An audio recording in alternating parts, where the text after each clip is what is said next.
साथियों, जय जिजाऊ, जय शिवराय, जय मूल्यासी। मेरा नाम एडवोकेट पूनम भोईर, प्रदेशाध्यक्ष भारतीय विद्यार्थी छात्रा प्रकोष्ठ, महाराष्ट्र राज्य। साथियों, आप सभी को पता होगा कि 13 जनवरी 2026 को भारत सरकार ने यूजीसी जो बिल है वो बिल पास किया। तो यूजीसी बिल क्या है? यूजीसी बिल क्या कहता है कि जो सालों से जो बड़े बड़े इंस्टीट्यूट थे उसमें जो डिस्क्रिमिनेशन होता था, जो भेदभाव होता था एससी एसटी ओबीसी के लोगों के साथ, हमारे बच्चों के साथ जो भेदभाव होता था, उसे रोक लगाने का जो काम है वो इस बार 2026 में यूजीसी ने ये बिल पास करके किया था।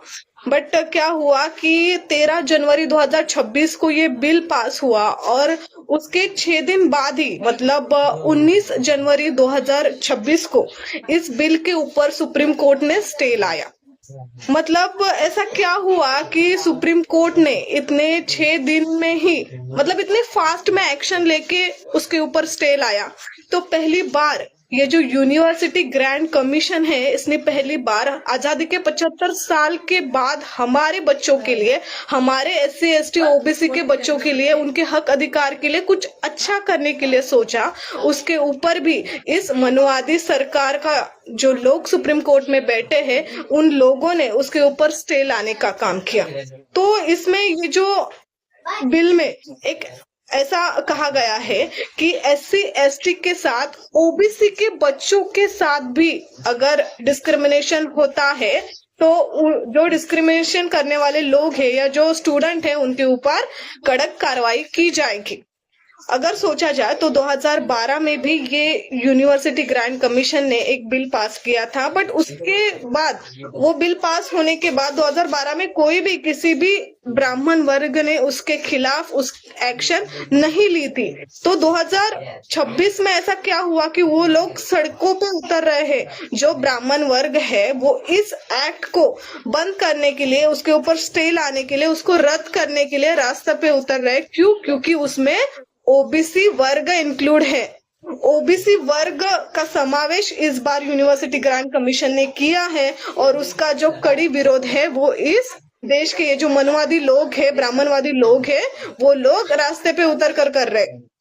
तो ये एक्ट हमारे हक अधिकार के लिए है और ये जो एक्ट है वो एक्ट ऐसे ही पास नहीं हुआ। उसके लिए हमारे जो होनहार बच्चे थे, डॉक्टर पायल तडवी का उदाहरण है, रोहित वेमुला, इन जैसे होनहार बच्चों ने अपना बलिदान दिया है। उनके बलिदान के बाद हमें ये यूनिवर्सिटी ग्रांट कमीशन ने 2026 में ये कानून पास किया है। ऐसे ही हमें खाली ये एक्ट नहीं मिला।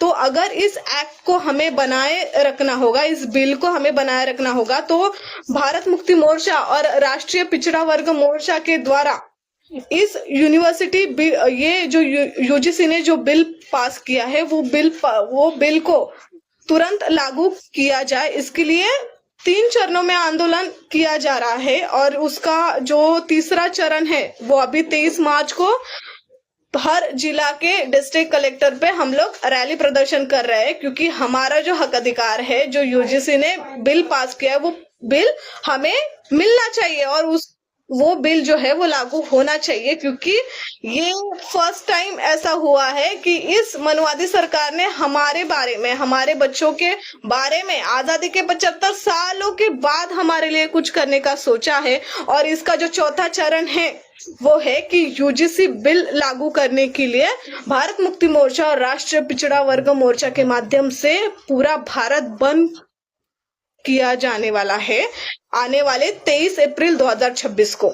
तो मेरी आप सबसे यही विनती है कि हमारा जो ये 85% बहुजन समाज है, इस बहुजन समाज के हक अधिकार के लिए फर्स्ट टाइम इस सरकार ने, यूजीसी ने कुछ अच्छा करने का सोचा है। तो ये जो बिल है वो पास होना चाहिए, वो बिल लागू होना चाहिए, ताकि ये जो बड़े बड़े इंस्टीट्यूशन है जहाँ पे हमारे बच्चों के साथ डिस्क्रिमिनेशन होता है, हमारे बच्चों को हैरेसमेंट किया जाता है, वो एक तरीके से रोका जाए। और जो ये ब्राह्मणवादी लोगों की जो विचार सरणी वहां पे थोपी जाती है, उसको रोक लगाने के लिए हमें आने वाले 23 अप्रैल को ये जो भारत मुक्ति मोर्चा और राष्ट्रीय पिछड़ा वर्ग मोर्चा ने ये जो भारत बंद का ऐलान किया है, उसमें हमें साथ सहयोग देना होगा और ज्यादा से ज्यादा स्कूल कॉलेजेस में जाके यूजीसी ये जो बिल है उस बिल को लेके हमें जागृति करना सबसे ज्यादा जरूरी है और सबसे ज्यादा ओबीसी समाज में जाकर इसके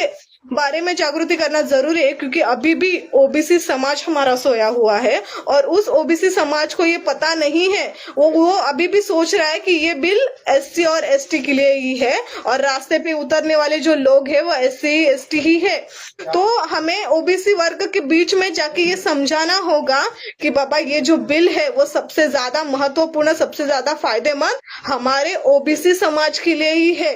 ये जाके हमें जागृति ओबीसी समाज में जाके फैलानी होगी और ये भारत मुक्ति मोर्चा और राष्ट्रीय पिछड़ा वर्ग मोर्चा के माध्यम से ये जो भारत बंद का ऐलान किया है, इस भारत बंद के ऐलान में मैं खुद तो शामिल होंगी। मैं आपसे भी विनती करती हूँ कि आप भी अपने पूरे परिवार के साथ इस भारत बंद में साथ सहयोग दें और इस भारत बंद को मैं भारतीय विद्यार्थी छात्रा प्रकोष्ठ के माध्यम से जाहिर समर्थन देती हूँ। आपने मेरी बात सुनी, इसलिए जय जिजाऊ, जय शिवराय, जय भीम, जय मल्यासी।